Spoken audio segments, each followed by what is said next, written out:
The day I met Tom was ordinary until it wasn't. I was in the middle of my shift at the appliance store, my mind on selling dishwashers and fridges, when he walked in. He looked lost among the aisles of shiny new machines. "Can I help you find something?" I asked, stepping up with my best customer smile. "Yeah, I need a good dishwasher for my folks. They've been nagging me about getting a new one," he replied, looking relieved to have some help. We walked over to the latest models, and I started into the details, the energy efficiency ratings, the capacity, different features. I could tell he was impressed. "This one's pretty top-notch. It's got all the bells and whistles your parents could want," I explained, pointing out the sleek design. "You sure know your stuff," he said with a chuckle. I wouldn't have guessed half of this stuff. Girls usually aren't into all these techie details, right? I just smiled, used to the comment. Well, I like to prove people wrong. We talked more about the specs, and eventually, he picked one out. "Thanks for the help. I would have been here all night figuring this out." "Glad I could help. Your parents are gonna love it," I said, ringing up the sale. That could have been the end of it, but as I was closing up shop, Tom was there again, leaning against his car, waiting. "Hey," he said as I approached. "I was thinking, maybe you could help me set it up. Just to make sure I get all the features working right. And maybe grab a coffee afterward?" I hesitated, a bit taken aback. "Sure, I guess. Just let me grab my things." Over coffee, Tom was easy to talk to. He had a lightness about him that made you want to open up. We talked about everything: work, movies, music. When he asked about my family, I kept it simple. Not much to tell, really. Raised by my grandma, now it's just me. She left me her house after she passed a couple of years back. "Sorry to hear that," he said, his face softening. "Must be tough, being on your own." "It's all right. Keeps things simple." I shrugged, not wanting pity. "What about you? You mentioned your family earlier." I prodded, changing the subject. "Oh, the whole crew. My parents, 2 younger sisters, all crammed into one apartment. It's chaotic but fun." He laughed. "You'll meet them, I'm sure. They'd love to meet the girl who finally made me do my dishwasher duty." After that day at the cafe, things between Tom and me picked up speed like a whirlwind. We started meeting more, each date smoothly leading into the next. The connection was undeniable. We could talk for hours and still find things to laugh about. Before I knew it, love wasn't just a possibility, it was the real, palpable thing between us. A few months in, under a starlit sky in the local park where we had our 5th date, Tom dropped to one knee and asked me to marry him. The proposal was simple, no extravagant gestures, just him and me and a promise of a future together. I said yes, without hesitating. The day I was supposed to meet Tom's family, I was a bundle of nerves and excitement. This could be the start of having that big, loving family I always wanted. Tom picked me up around noon, and we drove over to his family's apartment. He knocked, and the door swung open almost immediately, pulled by a whirlwind of a woman who must have been his mom. "Tommy. And you must be Carly," she exclaimed, pulling me into a hug that nearly knocked the breath out of me. Come in, come in." The apartment was buzzing with voices and the clatter of dishes. It was smaller than I expected for so many people, every inch filled with life and clutter. "Carly, this is my dad, and those chaos agents are my sisters, Liz and Anna," Tom introduced, as each nodded or waved. "Nice to meet you all," I said, my voice slightly shaky. "We heard a lot about you. A girl expert in electronics, huh? Unusual," his dad commented, sizing me up. I smiled, trying to take it in stride. "Yeah, I've been into it since I was a kid. Keeps me on my toes." As we all settled into the cramped living room, Tom's mom brought out some snacks, and the interrogation began. "So, Carly, Tom says you're all on your own now? Raised by your grandma?" Liz asked, a bit too casually. "Yeah, it was just us for the longest time. She passed a couple of years ago, so now it's just me," I replied, feeling a bit exposed. And this dress, is it vintage? Like from your grandma's closet? Anna chimed in, a smirk playing on her lips. I glanced down at my dress, a simple floral one that I thought was pretty retro but cute. No, it's from a thrift store downtown. They both laughed, and even Tom joined in a bit. That's our Anna, always quick with the jokes, he said, elbowing her lightly. Yeah, I can see that, I muttered, feeling the heat rise in my cheeks. The afternoon dragged on with more questions and a few more jabs that Tom's parents and sisters threw my way, all under the guise of good-natured teasing. By the time we left, my initial excitement had deflated completely. In the car, I was quiet, processing the afternoon. They liked you, I could tell, Tom said, trying to be reassuring as he drove. Did they? Felt more like I was on a talk show getting grilled, I replied, staring out the window. That's just their way. They tease because they care. You'll get used to it, he said, reaching over to squeeze my hand. A few months after the awkward meeting with Tom's family, we got married. It was a modest wedding, mostly because I didn't have many relatives of my own to invite, and also because we wanted to keep things simple. The celebration was filled with Tom's relatives, who brought their loud and uncouth manners to the forefront. Throughout the day, they were boisterous, inserting themselves into every detail. They made jokes about my dress, saying it was too conservative for such a joyous occasion, and they didn't shy away from tossing crude jokes about our wedding night my way. I tried to brush it off, laugh along, but each comment chipped away at the joy I should have felt on my day.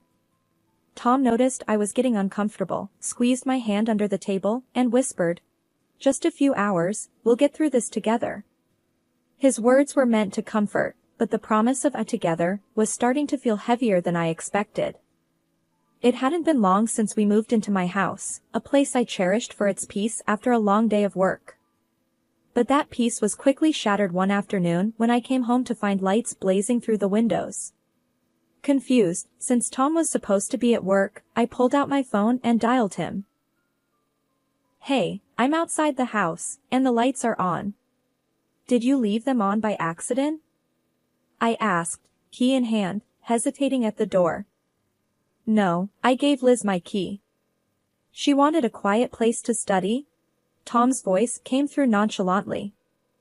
I unlocked the door and pushed it open, my heart rate picking up. "You what? Why didn't you ask me first?" "She's my sister, babe.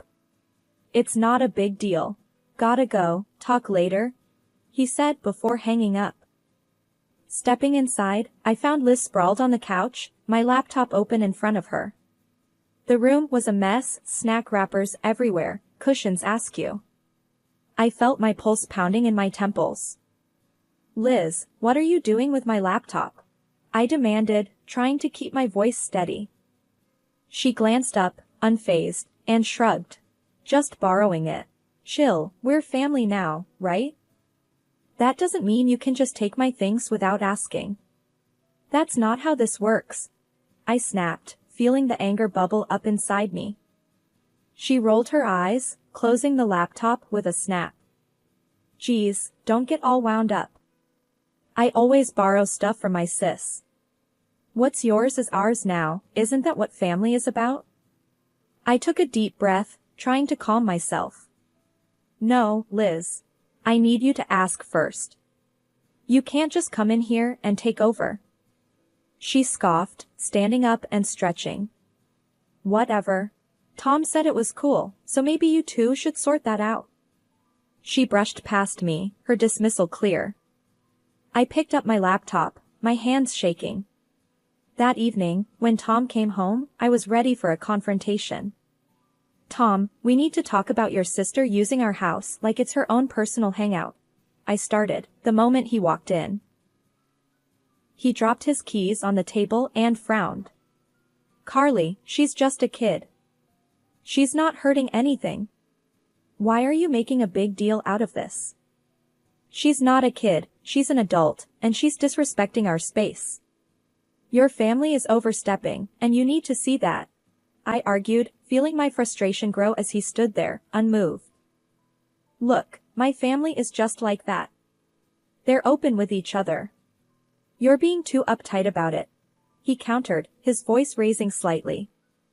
Open doesn't mean entitled to invade my privacy or take my things without permission, Tom. That's not open, that's overbearing, and it's not okay. I shot back, my voice echoing in the now tense room. Tom sighed, rubbing his forehead. Okay, I'll talk to her. Just, try to be a little more flexible. Yeah. For me? After he went to call Liz, I sat down, feeling defeated. The ease with which my sanctuary had been invaded left me uneasy. I had always valued my space and privacy, but now I wondered just how much of that I'd have to give up. I thought weekdays were tough, but weekends turned out to be the real trial. It started one Saturday when Tom casually mentioned that his parents wanted to drop by. I didn't think much of it then, figured it'd be a quick hello and goodbye. Boy, was I wrong. That morning, I was sipping coffee in the kitchen when the doorbell rang. Tom hadn't even gotten out of bed yet, and there they were, his parents, bursting through the door like it was their own. Morning, Carly. His mom greeted loudly, as if it was the middle of the day. We thought we'd come and spend the day. Hope that's all right? I was cornered, not really given a chance to say no. Sure, come in. I managed, stepping aside as they barged in with bags of who knows what. His dad didn't waste any time. Where's Tom? Still sleeping? That boy could sleep through a tornado. I just nodded, feeling my weekend relaxation slipping away. Soon, Tom stumbled in, rubbing his eyes. Oh, hey, Mom, Dad. What's up? Just thought we'd visit. We brought stuff for a barbecue. You got charcoal, right? His dad said, already heading to the backyard. The day blurred into a chaos of cooking, laughing, and more family members than I expected turning up. It wasn't long before Tom's sisters arrived, and the house filled up with noise and people. They took over the living room, the kitchen, every bit of space, while I was nudged here and there, my role reduced to that of a spectator in my own home. I tried to keep my cool, even managed to smile through it all. But when his mom started directing me around, that's when I felt the pinch. Carly, darling, could you whip up some of your salads? And maybe see if we need anything from the store? It was more a command than a request, and it stung. Sure, I'll check what we have, I said, forcing politeness. As the day wore on, the visit morphed into a full takeover. They sprawled out, watched my TV, changed the settings, ate my food, and left dishes everywhere. It felt more like an invasion than a family gathering. By evening, I was exhausted, physically and emotionally. I found Tom in the midst of it all, laughing and sharing stories. Pulling him aside, I hissed, "Can we talk?" "What's up?" He looked puzzled, clearly oblivious to my growing frustration. "This can't happen every weekend," I said flatly. "Your family takes over the house like it's theirs, and I feel pushed out." "It's too much, Tom." He looked taken aback, then defensive. "They're just enjoying themselves, Carly. It's what families do." "You're overreacting." "Overreacting? Tom, there's respecting family, and then there's this, disrespecting our space. Can't you see the difference?" My voice was rising, tension tightening my throat. He didn't respond, just nodded slowly, looking more at the floor than at me. The rest of the evening I moved through the motions, cleaning up after his family, feeling more like a maid than a wife or even a guest at this wild family circus. They finally left late in the evening, leaving behind a mess and a silence that felt both heavy and relieving. As I looked around at the clutter and chaos, I wondered how many more weekends I could handle this, how many more invasions of my privacy I could endure before something had to give. Every day, the behavior of Tom's relatives grew more arrogant and defiant. They began to insult me openly, making snide remarks about everything from my cooking to my choice of clothes, and laughing off my frustrations as if I were the family joke. Tom, instead of defending me, often joined in, laughing along with their hurtful jabs. This constant disrespect and belittlement became too much to bear. After one particularly harsh comment from his sister that Tom laughed at, I couldn't hold back anymore. We had a blazing row that night, where I told him I felt more like an intruder in my own home than his wife. That was the last straw. Hurt and angry, I packed a small bag and moved into the spare room, locking the door behind me. I was jolted awake early Saturday morning by the sound of my bedroom door creaking open. Groggy and disoriented, I squinted through the dim light to see Tom's parents shuffling around my room, peeking into my closet, inspecting my furniture. After the quarrel with Tom, I'd been sleeping here alone, finding some solace in the little privacy I had left. "What are you doing in here?" I snapped, pulling the sheets tighter around me as I sat up. "Oh, just checking out the room." Tom's mom chirped, not a hint of shame in her voice. "This is the best room in the house, you know." His dad nodded, poking his head through my curtains. "Yep, from today, we're thinking this will be ours. It's the most comfortable and beautiful in the house, after all." My mouth fell open. "What? No, you can't just decide that." They both laughed, as if I'd told a good joke. "Well, it's settled. We're moving in here. Gave our apartment to Liz," his mom added, as though it was the most natural thing in the world. I threw off my covers and marched straight to Tom, finding him in the kitchen, sipping coffee. "Tom, we need to talk. Now. Your parents can't just take over my room. This has gone too far." Tom looked up, his expression unreadable. "Carly, they need a place to stay. It's family. They think this room will suit them best." "Suit them? It's my room, in my house," I protested, my voice rising. He shrugged, a casual dismissal that made my blood boil. "Look, why don't you move your stuff to the attic? We can fix it up, make it nice for you." I stared at him, stunned. "The attic? Really? That's what you think of me now?" "It's not like that, Carly. It's practical, is all," Tom said, his tone flat. His parents chimed in, agreeing. "Yes, dear, be reasonable. We're family. And tomorrow, we're off to the city for your sister-in-law's wedding. You'll have the whole week to get the room ready for us." The whole room spun around me as they spoke. My home, my sanctuary, was being stripped away, piece by piece, by the very people who were supposed to respect it. As soon as the front door closed behind Tom and his parents, the silence of the house felt like a heavy blanket had settled over me. I was alone, finally, but the weight of what had transpired sat thick in my chest. They were gone for the week, and the thought of them returning to claim my room, the best part of my sanctuary, made my stomach churn. I paced the living room back and forth, my thoughts racing.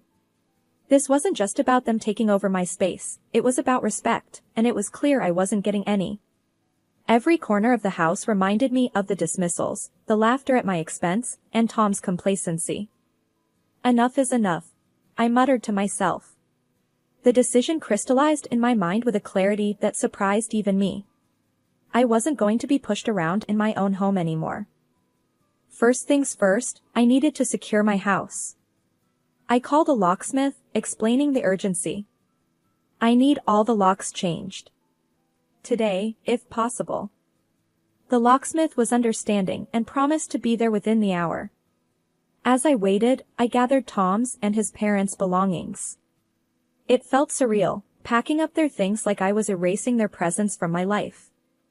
But with each item I placed into the boxes, I felt a bit more of my resolve hardening.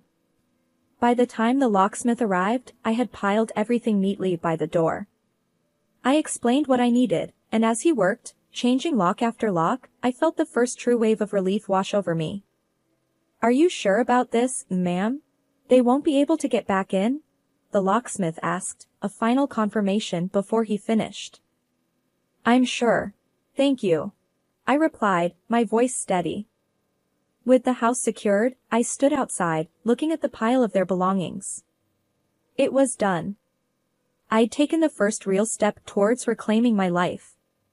But I knew this was just the beginning, there would be fallout. When they returned a week later, the confusion and anger on their faces as they found themselves locked out were exactly as I had anticipated. Tom was the first to react. "Carly, what the hell is this? Why are our things outside?"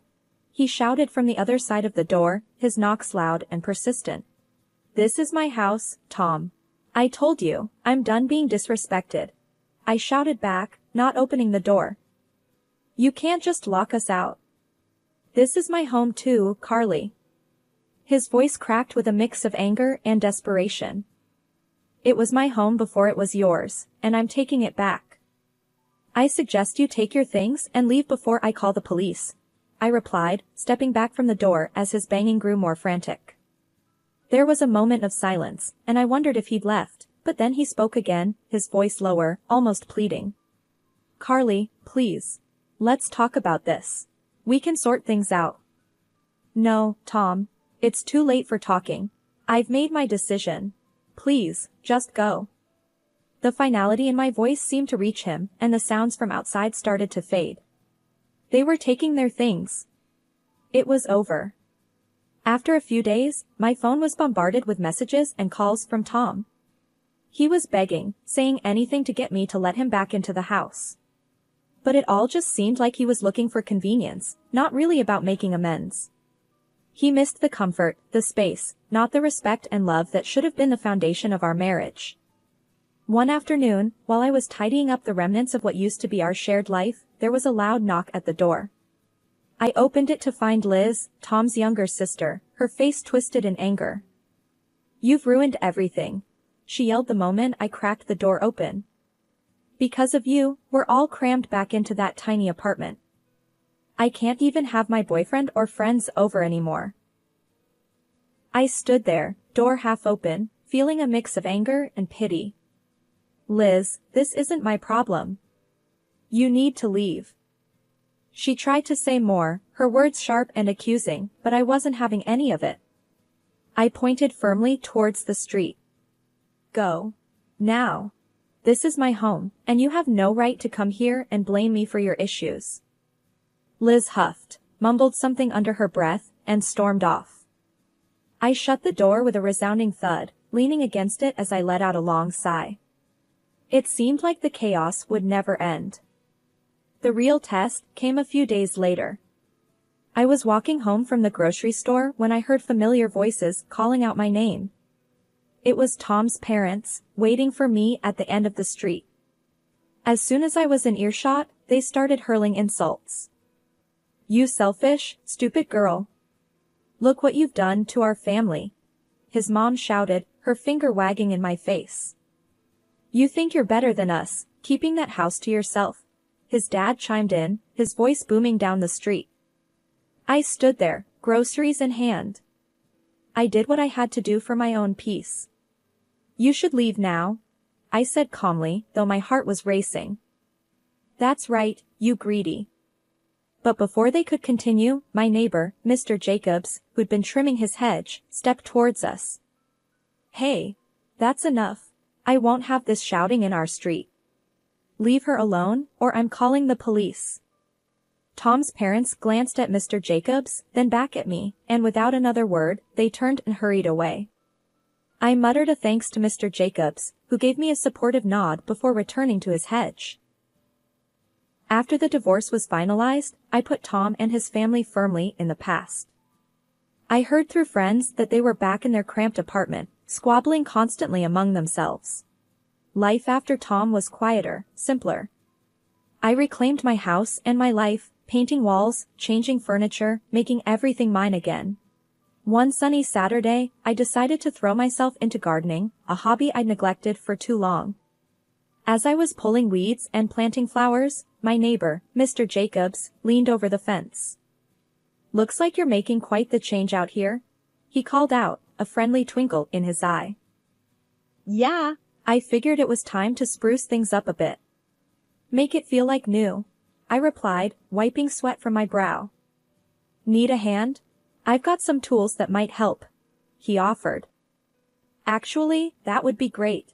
Thank you, Mr. Jacobs. I smiled, grateful not just for the tools but for the company.